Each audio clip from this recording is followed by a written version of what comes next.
자, 오늘은 저번 주랑 좀 다르게 제가 앉아서 하고 있습니다. 그리고 여기 앞에 있는 친구들도 저랑 똑같이 이렇게 동그랗게 앉아가지고 이렇게 예배를 드립니다. 고민을 많이 했어요. 일주일 동안 예배를 드리는데 어쨌든 이 소중한 시간을 내서 예배를 드리러 왔는데 뭔가 좀 의미 있는 시간이 서로에게 돼야 된다 생각을 해서 너무 전통적으로 예배를 드리다 보면 이 커뮤니케이션이나 서로 소통하는 부분들이 약해질 수 있을 것 같고 이렇게 경직되어 있는 것 같은 느낌이 들어서 오늘은 여러분들이 마치 같이 이렇게 둘러 앉아가지고 하나의 말씀을 듣는 또 이야기 나누는 이런 분위기로 한번 해볼까 생각해서 이렇게 앉아서 했습니다. 자, 오늘 말씀의 제목은 예수, 하나님의 거룩한 자 제목을 정해봤습니다. 예수님이 하나님의 아들이시고 거룩하신 분이라는 것은 정말 많이 들어서 알 거예요. 그렇죠? 그래서 예수, 하나님의 거룩한 자 이 말은 뭐 너무나 당연하게 들리는데 결론적으로 말하면 하나님의 거룩한 자 이렇게 표현을 오늘 본문 우리가 읽지 않았지만 마가복음 1장 21절부터 39절 사이에 귀신이 나타나가지고 예수님 앞에 섰는데 예수님에게 말한 이 말이 뭐냐면 당신은 하나님의 거룩한 자입니다 라고 귀신이 고백한 말이에요. 그래서 제가 오늘 제목을 잡았습니다. 예수님이 이제 공생애를 시작하셨어요. 마가복음 이렇게 1장을 쭉 보다 보면 복음서에 보면 하나님께서 예수님이 물로 세례 요한한테 세례를 받으시고 세례 받으시는 그 장면에 비둘기가 내려오고 성령이 내려와 가지고 이는 나의 사랑하는 아들이다 라고 하나님이 인정해 주시는 장면이 나옵니다. 세례를 받으심으로 이제 하나님의 아들로 인정받고 공적인 사역을 시작하는 장면이 바로 이 앞에 나와요. 그러고 난 다음에 예수님이 이제 본격적으로 이제 자기가 와서 무슨 얘기를 할 건지에 대한 하나님의 나라에 대해서 선포하는 사역을 시작하셨습니다. 근데 예수님이 이제 예전에는 이제 말씀을 가르치려면 배울 만한 사람들이 있는 곳으로 가야 될 거 아니에요. 그래서 어딜 많이 갔냐면 회당을 왔어요. 회당은 지금 말하면 교회. 이렇게 사람들이 모여 있는 곳에 가가지고 말씀을 선포했어요. 사람들이 예수님의 말에 다 깜짝 놀란 거예요. 왜 깜짝 놀랐냐면 그 21절에 보면 예수님은 그의 권위로 가르치셨기 때문에 이렇게 나와요. 이게 무슨 말이냐면 그 당시 회당에 주로 가르치던 사람이 누굴까요? 뭐 서기관이나 바리새인, 율법학자들이었겠지. 근데 이 사람들이 가르치는 그 말은 어떻게 가르치냐면 모세가 말하길 하면서 주르르륵 얘기하고 잠언에 써있길 주르르륵 얘기하고 뭐 다윗의 말에 의하면 주르르륵 얘기하는 그러니까 그 권위를 자기의 권위가 아니라 성경 어디에 나오는 말이 이렇습니다 라고 소개해 주는 것 정도의 가르침이었단 말이에요. 예수님은 그 가르침이 그 권위가 자기에게서 나온 거예요. 어디에 있는 말을 하는 게 아니라 예수님 자신에 있는 말을 하는 거예요. 가르침이 예수님 자신의 권위야. 그러니까 사람들이 깜짝 놀란 거예요. 왜? 지금까지 가르쳤던 다른 서기관과 바리새인들과 다르게 예수님은 다른 가르침을 하고 있는 거지. 누구의 말을 반복해서 이렇게 말하는 게 아니라 자기의 말을 하고 있는 거 보고 사람들이 깜짝 놀라게 된 거예요. 왜냐하면 하나님은 그렇게 권위 있을 수밖에 없는데 그 이유는 제가 아까 말한 것처럼 예수님 안에 하나님의 영이 있기 때문에 그러니까 이전에 세례를 받으시고 성령이 내려오셨다고 했잖아요. 그래서 그 예수님 안에 하나님의 영이 있기 때문에 예수님 안에 하나님의 능력이 있기 때문에 그의 가르침이 능력이 있고 권위가 있었다는 거예요. 누구도 거부할 수 없는 누구도 하찮게 볼 수 없는 그 권위가 예수님 안에 있었다라고 사람들이 고백하는 거랑 똑같은 거예요. 깜짝 놀라는 거죠. 그런데 그 권위에 대해서 귀신도 알아봤어요. 귀신도. 24절에 보니까 귀신이 예수님을 보고 우리를 멸하러 왔나이까? 이렇게 하고 두려워하는 말이 있고, 나는 당신이 누구인지 압니다 라고 이렇게 말하고 있어요. 귀신은 영적인 세계에 있는 존재예요. 그 초월한 영적인 세계를 알고 있는 귀신이 예수님을 보고 뭐라고 했냐면, 난 당신이 누구인지 알아. 예수님 안에 하나님이 있다는 것을 귀신은 그냥 알 수밖에 없어요. 왜냐하면 영적인 차원에 있는 존재이기 때문에 그래요. 그래서 귀신은 예수님 자신들은 예수님과 상대도 되지 않는다고 이미 알고 있었고, 그리고 예수님 앞에 그 존재를 드러내고 대화를 하고 있지만, 이미 귀신들은 그 측량할 수 없는 그 하나님의, 예수님의 그 능력에 패배할 수밖에 없는 존재라는 걸 알아서 두려워 떨었다는 거예요. 그래서 첫 마디가 우리를 멸하러 왔나이까? 라고 말하고 있는 거예요. 예수님이 이미 알아봤다는 거죠. 귀신들은 예수님이 어떤 존재인지 정확히 알았습니다. 그래서 어떻게 말하냐면, 제가 초반에 말한 것처럼 당신은 하나님의 거룩한 자입니다 이렇게 얘기해요. 정확히 알고 있었어요. 당신은 하나님의 거룩한 자. 어쩌면 우리만, 저와 여러분만 하나님에 대해서 어설프게 알고 있는지도 모르겠어. 예수님에 대해서 좀 어설프게 알고 있는지 모르겠어. 귀신처럼 하나님의 거룩한 자입니다라고 고백하면서 벌벌 떨 수 있을 만큼 정확히 알아야 되는데, 그냥 하나님이라는 이름만, 예수님이라는 이름만, 아 그분이 우리 구원해 주셨지라는 어떤 뭐 그런 이야기만 알고 있는 것 같은, 진짜 그것을 느끼며 경험하며 그분의 존재의 경외함을 표현하는 것은 오히려 성경에 보면 귀신이 더 정확하게 나타나고 있는 거죠. 왜 그럴까요? 왜 사람들은 하나님을 잘 못 알아볼까요? 오감으로 느끼지 못해서. 느끼지 못하는 것도 있어. 실제로 그지? 잡히지가 않으니까. 또 왜 그럴까? 세상과 부딪히는 것들이 많기 때문에. 그럴 수 있어. 내 살길 바쁘니까, 그죠? 너무 살기 힘들고 어려우니까 뭐 다른 존재는 생각할 여유도 없어. 나 살기 바빠. 그럴 수 있어요. 제가 첫 주에 이런 얘기를 한 걸 기억나실 수 있을 거예요. 사람들이 자기 스스로의 판단, 자기 스스로의 생각이 옳고 그게 정답이라고 생각하고 살아가요, 보통은. 그쵸? 그게 뭐라고 했어요? 결국은 교만함이에요. 그 교만함 때문에 하나님의 존재라는 것을 있을 거라고 생각을 하면서도 하나님을 의지하지 못하는 거죠. 그게 하나님의 존재를 정확히 알지 못하는 거예요. 왜? 정말 깊이 있게 들어가야 되는데 그냥 멀마치에서만 보는 거죠. 귀신이 이렇게 당신은 하나님의 거룩한 자입니다라고 고백하는 이 고백의 말은, 예수님이 하나님에 대해서 가장 잘 알고 있으며 하나님 나라에 대해서 가장 정확히 알려줄 수 있는 존재라는 것을 표현해주고 있는 것 같아요. 마가는 귀신이 말한 이 말을 의도적으로 강조한 것 같아요. 귀신이 말한 말을 인용한 거잖아. 당신은 하나님의 거룩한 존재라.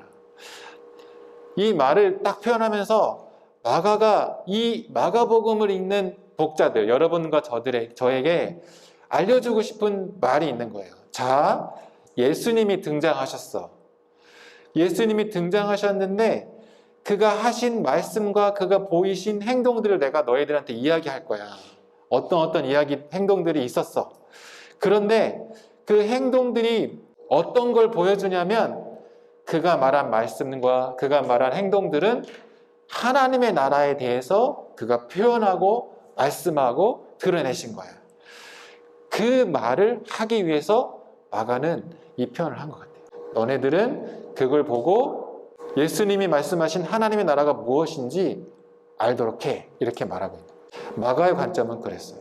예수님이 권위가 있다고 하셨잖아요. 그래서 예수님은 그 권위에 대한 증명을 또 어떻게 하셨냐면 25절부터 보면, 어찌미냐 권위 있는 새 교훈이다 이렇게 얘기하는데, 사람들이 예수님이 귀신을 막 내쫓고 귀신이 예수님의 명령을 순종하는 걸 보니까 우와 새로운 교훈이다 이렇게 표현을 했어요. 이 말은 뭐냐면 정말 이전에는 보지 못했던 놀라운 권위고 확실한 권위라는 걸 사람들이 경험한 거예요. 귀신을 쫓고 또 그 뒤로 또 보면 뭐 어떤 얘기를 하면 사람들을 고치는 거예요. 많은 병자들과 많은 귀신들을 내쫓는 것들을 막 사람들한테 보여주는 거예요. 그러니까 사람들이 막 구름대처럼 몰리는 거죠. 병자도 고치고 귀신 들린 사람도 낫게 하고, 권위로 가르치시는 그 가르침이 이런 고침과 회복을 통해서 그 권위가 점점 더 굳건해졌고 많은 사람들한테 영향을 미치게 된 것들이 25절부터 쭉 나와요. 예수님은 권위 있는 자였어요. 마가는 그렇게 소개해요. 그리고 많은 사람들이 그 권위를 알아봤어요. 그리고 귀신조차도 그 권위에 대해서 분명하게 표현했어. 그리고 예수님은 그가 보이신 행동과 놀라운 능력으로 그가 진짜 하나님의 권위가 있는 자라는 것을 능력으로 보여주셨다는 것을 딱 보고 있죠. 예수님의 소문은 순식간에 퍼져나갔어요. 많은 사람들이 알게 됐고 많은 사람들이 예수님을 만나기 위해서 노력을 했죠. 그래서 막 영적인 아픔까지, 육적인 아픔뿐만 아니라 영적인 아픔까지 치유되고 회복되어지면서 하나님의 나라가 선포되고 복음이 전하시는데, 이 하나님의 나라와 하나님의 나라의 능력들이 보여지는 것을 모든 사람들이 다 달갑게 받아들이진 않았다는 거죠. 누구였을까? 바리새인들, 이미 기득권자들, 이미 뭔가 종교적으로 기득권을 갖고 있는 사람들이 자신의 세력들을 이뤄가는 것을 가만두고 볼 리가 없지. 자신들한테 이목이 집중되어 있는 것을 가만히 두고 볼 리가 없지. 그러니까 어떻게 하면 예수를 끌어내릴까 생각을 한 거예요. 예수님이 하나님의 나라를 드러내는 것은 그냥 자연스럽게 하나님의 나라가 쑥 이렇게 되는 게 아니라 악한 세력들 간의 싸움이 시작된 거예요. 악한 세력들 간의 뭔가 세력 다툼이 시작되는 거예요. 그 악한 세력과 부딪혀서 넘어가야 되는 일들이 이제 예수님 앞에 놓여있다는 것을 막아는 얘기예요. 여기서 정리해보면 뭐냐면, 예수님이 하나님 나라를 선포합니다. 그리고 하나님의 나라의 선포에 많은 사람들이 반응해. 근데 그 반응에 악한 세력들까지도 있다는 거예요. 그래서 그 세력들을 끄집어내는 거예요. 여기에 하나님의 나라를 살려고 하는 우리들을 적용시킬 수가 있어요. 말씀을 듣고 교회 와서 좋은 얘기 듣고 잘 살아보겠다고 생각 많이 하잖아요. 그렇죠? 그래서 뭔가 계획하고 결심해. 그런데 사실은 작심 3일이 뭐야? 작심 하루, 아니면 작심 한 2시간? 뭐 그럴 수도 있지. 그 무너지게 됩니다. 왜냐하면 사실은 우리가 살아가려고 애를 쓰는 하나님 나라의 삶은 살려고 하면 결국 뭐냐? 악한 세력들이 끄집어내는 거예요. 우는 사자와 같이 두루다니며 우리를 겁을 준다, 이런 얘기까지 해요. 깨어있으라, 막 이런 얘기합니다. 뭐냐면 하나님의 나라를 살려고 한다는 것은 엄청난 부딪힘을 동반할 수밖에 없는 거죠. 여러분들이 그리스도로 산다는 것은, 아, 내가 이제부터 그리스도로 살면 굉장히 평안하고 뭔가 다 이루어지고 하나님의 선포가 이루어지는 것처럼 나의 고백과 나의 어떤 그 태도 때문에 내 삶이 태평대로가 될 거야, 막 뭔가 다 열릴 거야, 막 이런 생각을 하지만 대부분 부딪히고 넘어서야 될 것들이 엄청나게 많이 존재한다는 것을 여러분들 스스로 알 거예요. 사실 하나님의 나라에 산다는 것은 그런 삶입니다. 그렇지만 그 삶 안에서 부딪혀서 넘어갈 수 있는 능력과 힘을 누가 주시냐면 하나님이 주시는 거예요. 권위 있는 하나님이 주신다는 것을 기억하라는 겁니다. 예수님도 동일하게 그 싸움 안에서 그렇게 하나님의 나라의 선포를 시작하고 있었다라는 거죠. 마지막 35절을 보면 예수님이 그 치열한 하나님 나라 선포 가운데 이루어지고 있는 그 치열한 현장 속에서 절대 놓치지 않고 하셨던 행위가 있어요. 35절에 뭐냐면 기도하러 가셨다. 새벽에 기도하러 가셨다. 왜 새벽일까? 너무나 간단하게 생각해 볼 수 있어요. 새벽엔 아무도 방해하는 사람이 없어. 쫓아다니는 사람들이 없어. 궁중들이 없어. 다 자는 시간이에요. 그래서 예수님은 누구에게도 방해받지 않는 그 시간, 본인도 피곤하셔서 쉬어야 될 텐데 기도하러 가셨다라는 거죠.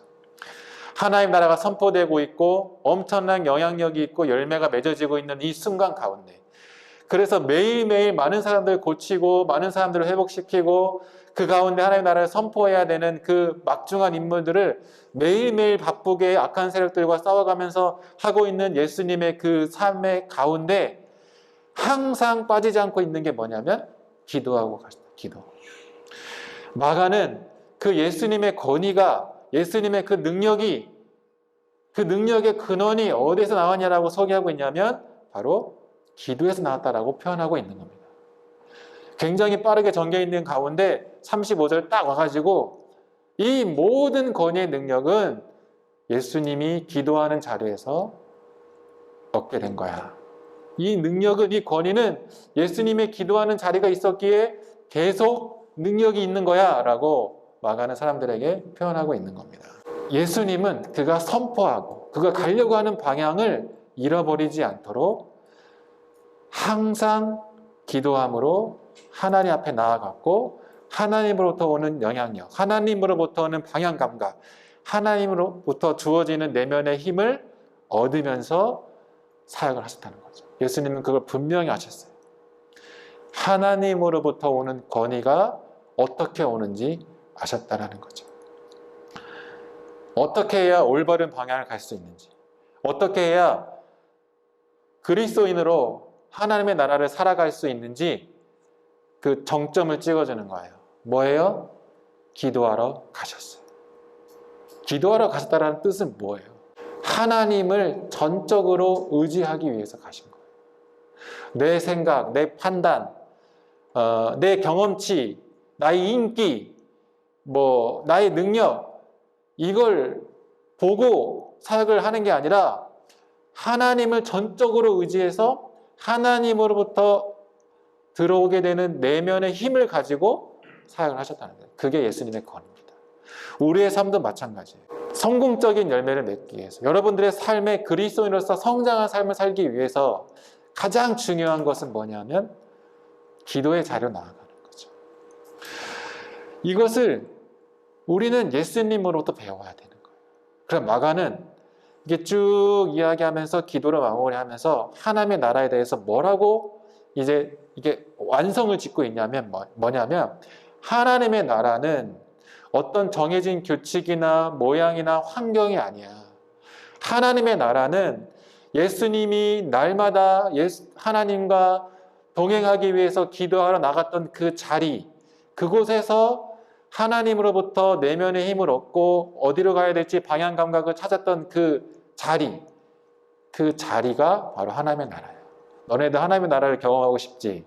하나님의 나라 안에서 놀라운 영광을 얻고 싶지? 그러면 아무리 바쁘고 아무리 힘들어도 기도의 자리로 나아가야 해. 하나님을 의지해야 돼. 하나님과 동행하기로 애써야 돼. 그게 하나님의 나라야. 하나님의 나라는 다른 게 아니야. 하나님과 동행하기로 애쓰는 삶이야. 그게 예수님이 그렇게 보이셨고, 그렇기 때문에 우리는 예수님을 진심으로 따라야 되는 거야. 그가 하신 일이 무엇인지 바라고. 그렇게 마가는 우리에게 말씀하고 계셨다는 겁니다. 이것이 우리가 하나님의 나라를 살아가기 위한 절대적인 삶의 가치라고 생각을 합니다. 왜 기도할까요? 왜냐하면 하나님의 나라를 살아간다는 것은 녹록지 않기 때문에 그래요. 많은 악한 세력들이 우리의 발목을 잡고 우리의 생각을 깨트리고 우리의 마음을 갈라놓기 때문에 그렇다는 겁니다.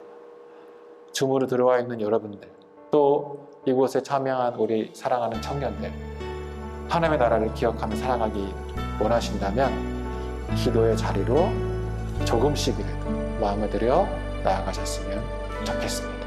기도하겠습니다. 예수는 내 힘이요 나의 기쁨 내 참 소망 그 이름의 생명이 내 삶의 힘